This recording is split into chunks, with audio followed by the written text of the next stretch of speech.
사진으로 이제 많이 봉합술 사례를 확인해 봤는데요. 그러면 이런 수술 후에 재활에 대해서도 안 물어볼 수가 없을 것 같아요. 네, 그렇죠. 네, 봉합술을 하는 경우에 수술 후 재활 과정이 절제술과 봉합술 특별히 어떻게 달라지나요? 재활이 요즘 환자분들 사이에서 굉장히 관심이 많죠. 수술보다 더 관심이 많아요, 네. 사실. 그리고 이제 수술은 마치 이제 듣기에 수술도 물론 잘해야 되는데 재활이 더 중요하다 이런 말씀도 하시고 뭐 그래요. 네. 사실이 그렇지는 않지만 수술이 더 중요하죠. 사실은 수술이 잘 되는 게 중요하고 절제술의 경우에는 아까 사진에서 봤다시피 너덜너덜하고 찢어진 부분을 다듬어 없애줬잖아요. 네. 그러니까 그냥 그대로 걸어다니시면 돼요. 그래서 뭐 수술 당일도 마취 깨면 화장실 정도 갈 수도 있고 뭐 다음 날에는 당연히 뭐 걸어다니고 그래서 그러나 이제 주의사항이 걸어다닐 수 있다고 그래서 무리하게 막 다니고 그러면은 아무래도 관절 속은 염증 제거도 같이 하고 그러거든요. 그리고 어쨌든 건드렸잖아요, 관절을. 그러면 조금 염증 현상이 좀 생기는 거예요.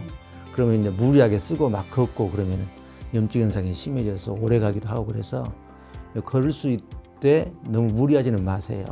일상생활 정도는 하되 막 일부러 걸으려고 하거나 막 함부로 하지는 마세요. 이렇게 얘기하고요. 봉합술의 경우는 틀려요. 봉합술은 파열된 부분을 딱 이렇게 맞대가지고 나흘 동안 유지를 시켜줘야 되거든요. 근데 그거를 함부로 막 돌아다니고 관절 움직이고 그러면은 거기가 이렇게 미세하게 이렇게 움직임이 생겨요. 이렇게 봉합 부위가. 그러면서 거기가 이제 안 붙어버릴 수가 있어요. 그래서 이게 봉합한 경우에는 보조기를 차고 목발 보형을 하고 대략 6주 정도 하도록 유지를 시킵니다. 그리고 중간에 이제 그 경과에 따라서 관절 온도는 이제 제한적으로 조금씩 하다가 이제 증가시켜 나가는 그런 식으로 해서 절제술하고 봉합술의 그 재활 과정이 상당히 차이가 많죠. 그래서 이제 뭐 직장에 빨리 나가야 된다 할지, 이제 뭐 사정이 이제 오랫동안 보조기를 할 수 없고 목발을 할 수 없는 사람들 경우에는 절제술을 해달라고 하시는 분도 있는데 저희들은 가능하면 이제 봉합술이 좋다고 권유를 하긴 하는데 그런 사정이 있는 분들도 있습니다. 그렇군요.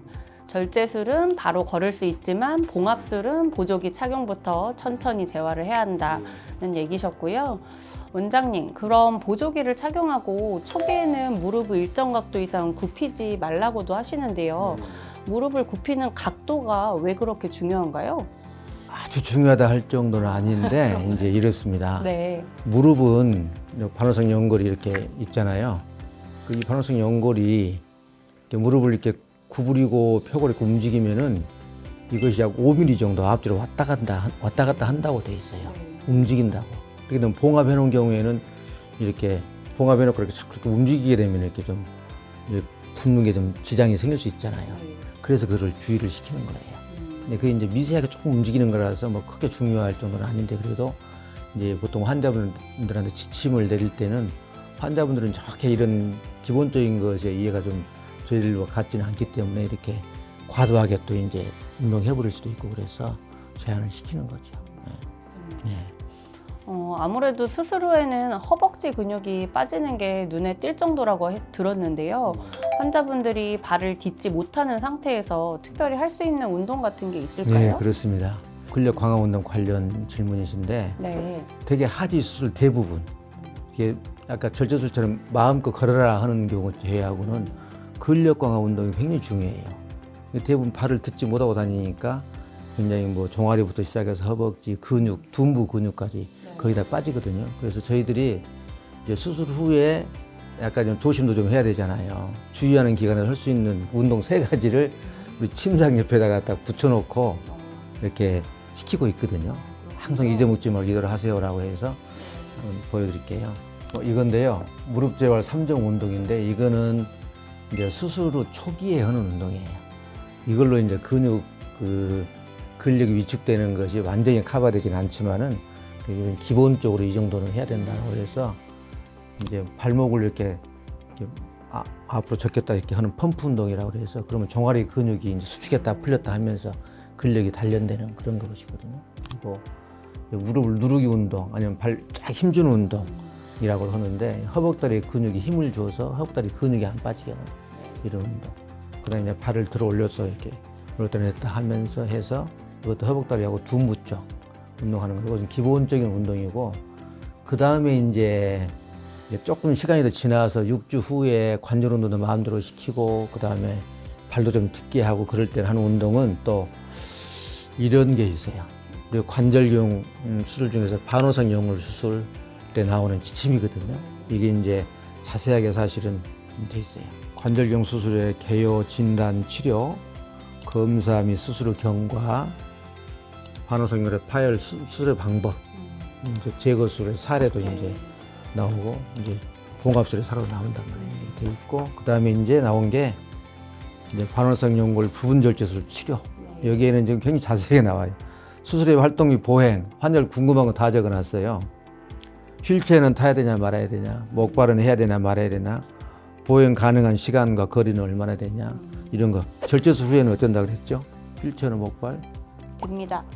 필요 없다 그랬잖아요. 필요 없다. 불필요합니다. 이렇게 네, 불필요합니다. 절제술 후니까 오늘 봉합술 시간인데 이렇게 돼 있어요. 그래서 뭐 보도기나 부목, 그다음에 소독은 어떻게 하냐, 발사 실은 언제 빼나, 뭐 염증은 어떻게 하나, 핏주머니 제거는 언제 하나, 뭐 퇴원은 언제 하나 이렇게 운동, 관절 운동은 언제 하고, 근력 강화 운동은 어떻게 하고, 스포츠 활동은 언제, 수영은 언제부터 하고 딱 돼 있는 거예요. 직장에 복귀는 어떻게 한다 이렇게 해서 돼 있고, 그다음에가 이제 봉합술, 반호술은 봉합술 후에 이제 어떻게 하나, 아까 그런 내용을 다 적어졌어요.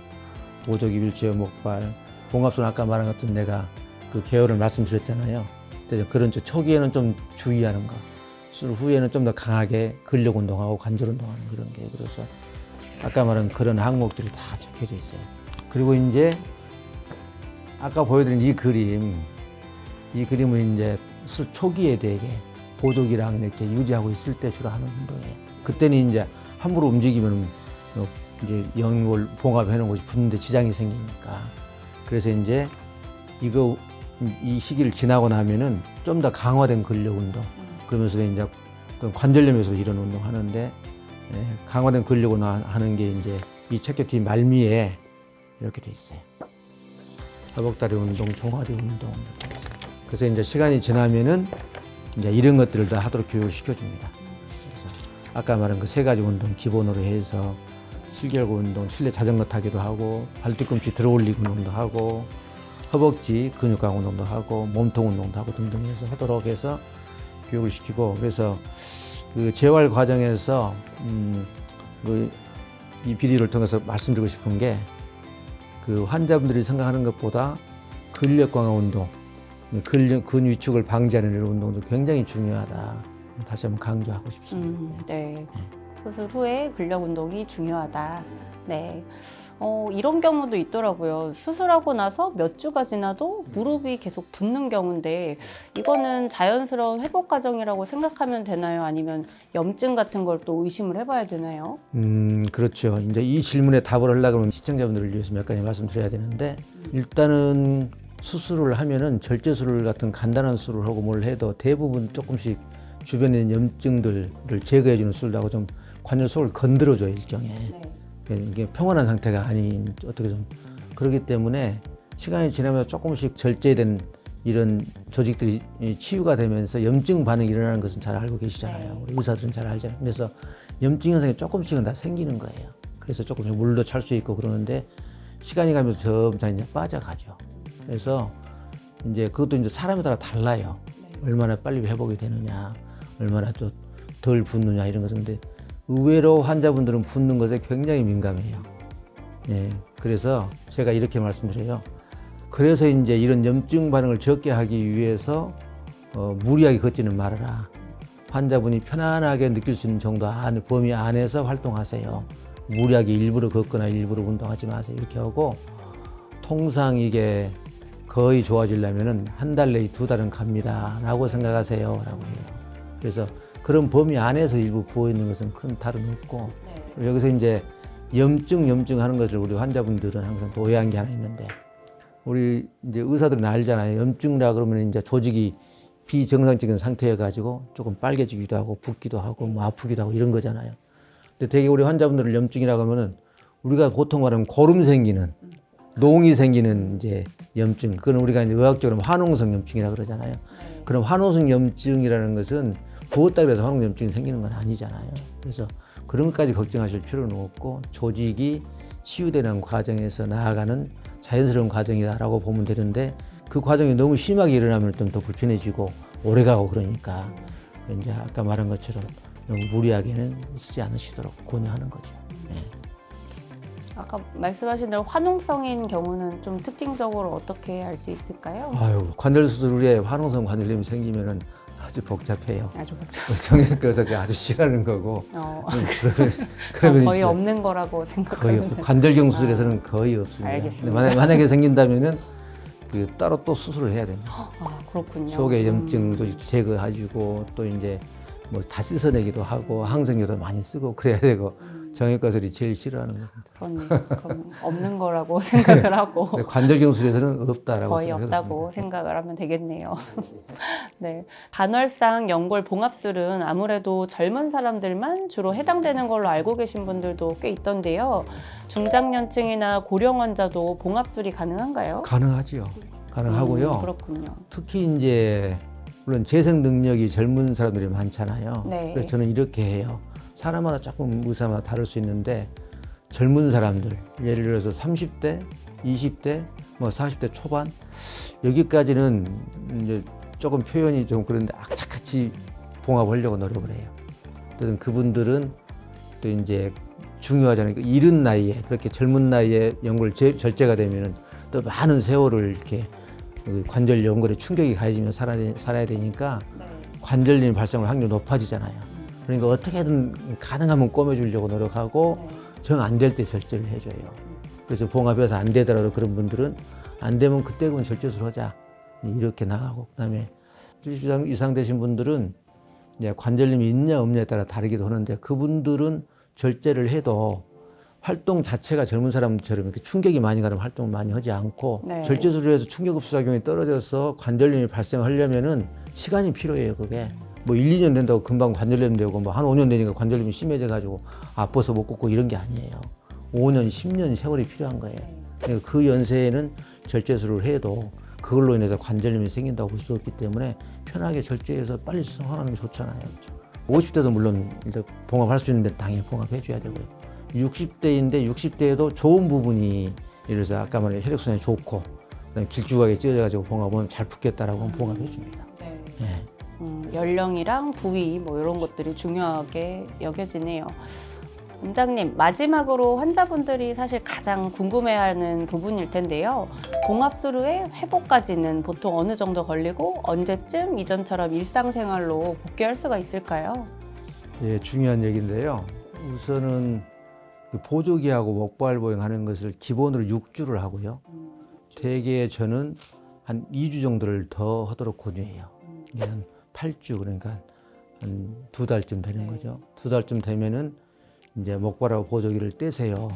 그러면서 이제 드리는 당부 말씀이 뭐냐면은 아직은 그래도 좀 유압이 완전치 않을 테니까 막 쪼그려 앉았다 섰다를 많이 한다랄지 그다음에 평지보행 외에 뭐 경사진기를 너무 많이 다닌다랄지 특히 쪼그려 앉아가지고 비트는 동작 이런 동작을 하지 마세요라고 얘기를 해요. 그러니까 그때 한 8주 정도 되면은 평지보행하면서 일상생활 정도는 할 수 있다고 보면 되죠.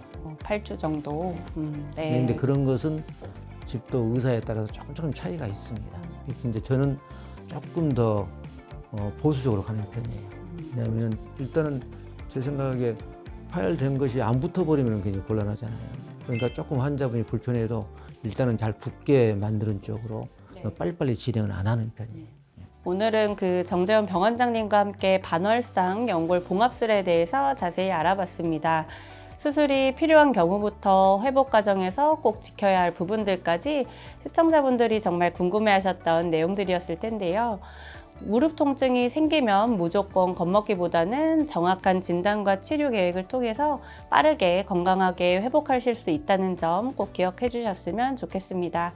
도움이 되셨다면 좋아요와 구독도 부탁드리고 저희는 다음 영상에서 다시 찾아뵙겠습니다. 감사합니다. 감사합니다.